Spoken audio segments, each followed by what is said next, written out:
Alright. I hope you're sitting or standing on comfortably. So I've got quite a lot to go through. I need to extend my time. Thank you all very much, before I get going, thank you all very much for coming today and being part of our very special day. And it couldn't be any better and more than we've hoped for, so thank you very much. But before I start, I'd like to thank my father-in-law, Jack, for his very kind words and for granting me Tracey's hand in marriage.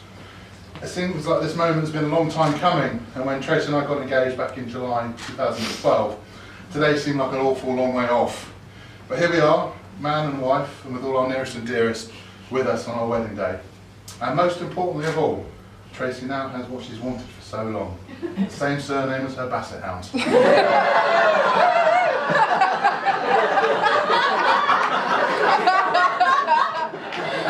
When I first started thinking about what I should say today, I thought, should I go soppy, should I try for a few laughs? But then I realised I can't wheel out the mother-in-law jokes on day one, so I'll save those for a later date.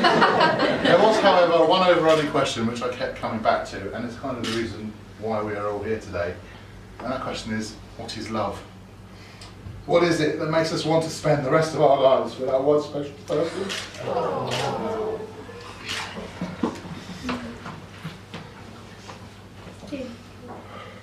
Sorry. To show the world this is the person who I choose to be my wife and to partner me through life's rich pageants. I thought that looking back at my Greek heritage would probably be a good place to start. They gave us, after all, Socrates, Plato, Aristotle, so I thought it's a safe assumption that they've got the fundamentals covered. There's unconditional love. This is not based on anything and is defined by action. Love without limitations and without conditions. Love looks not with the eyes, but with the mind. There is love that's based on friendship. This love has give and take, and is a dispassionate and virtuous love. I look around here, and I see so many friends and loved ones here with us today, and it fills me with so much joy to have you here to witness and share in this occasion. There is family love and natural affection. What better a way than to celebrate today than having the focus of it being around family, something that is central to both Tracey and I, and the importance of commitment as we start our married life together. And finally, there is the physical and passionate love, a love untested by hardships, but a foundation stone on which other forms of love can be built. The answer to the question remains elusive in part, because love is not just one thing. At its best, however, all love is a kind of a passionate commitment that we nurture and we develop. It's more than just a powerful feeling. Without commitment, it's just pure infatuation. Without passion, it's mere dedication. Without nurturing, even the best can wither and die.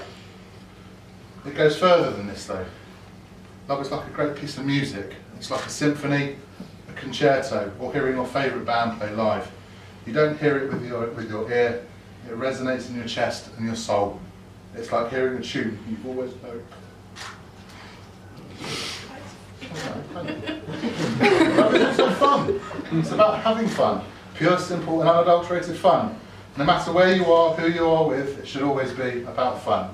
That twinkle in the eye that says I love you, even when you're dancing around the living room in your pants. Running around Cal Seafront, chasing after the dogs, or holding onto your trousers for dear life, you're about to fall down, or even dressed as a Christmas pudding at a family party.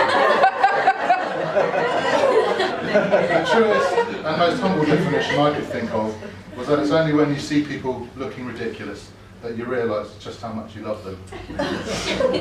A wise man once said, gravitation can't be held responsible for people falling in love.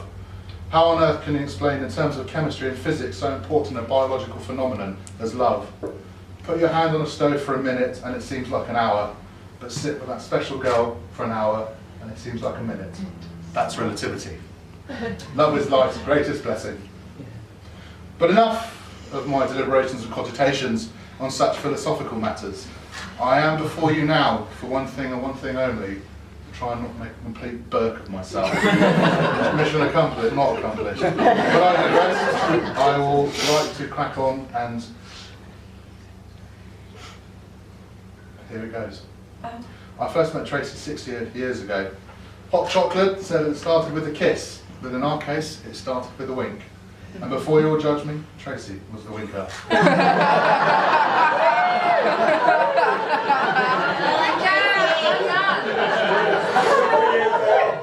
Our first date followed a few weeks later, movie and a drink. The movie was Indiana Jones and the Kingdom Temple of the Crystal Skull. Even a shocker of a film. It's a great night. Move on a few months, and on Christmas Eve 2008, I moved to the island and set up home with Tracey. The start of our life together. The next momentous event occurred when, after all my not very subtle hints paid off, a little mischievous madam joined our fold. Now, thankfully, she can't be here with us today. The day I proposed to Tracey will be one I never forget. I did the customary asking permission from the parents beforehand, and when it came to actually asking for their permission, Chris actually said yes before I'd even finished answering. The day came to ask the question, and the fates were not on my side.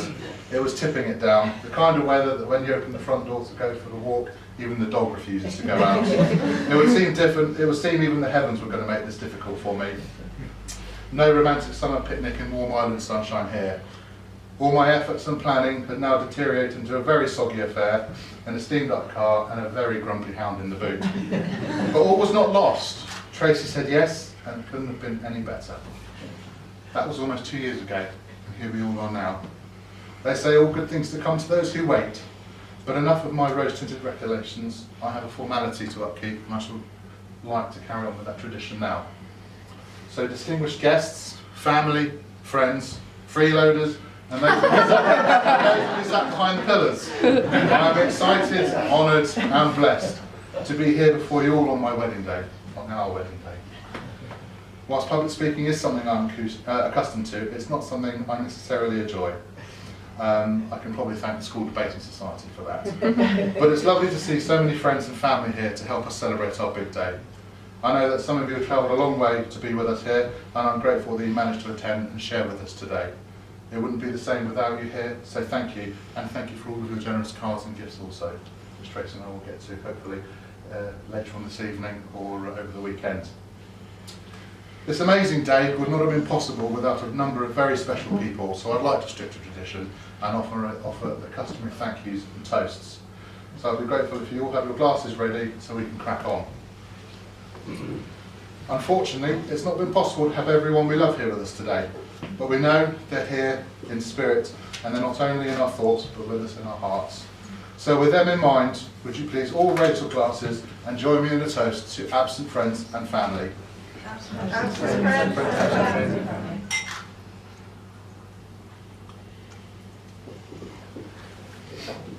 So my parents, Dad, Mandy, Mum, Willie, you have made me the man I am today, so I don't know whether to thank you or blame you.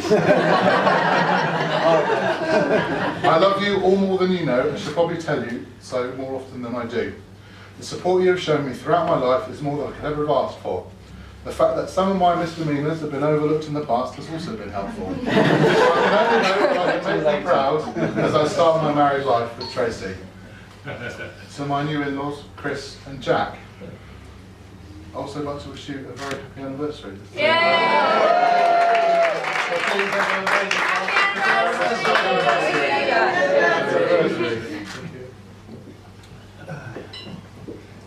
I'd like to thank you both for making me the happiest man alive today and giving me your daughter's hand in marriage.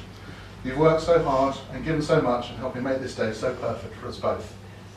You have made me so welcome in your home and made me feel part of the family from day one. So I hope I could make you proud to call me your son-in-law. Apart from my wife, there are two other ladies here today that have made me proud. And Tracey proud as well. My sister Jenny and her cousin Louise as bridesmaids. I gained a new sister in Jenny, and now you have a big brother in me.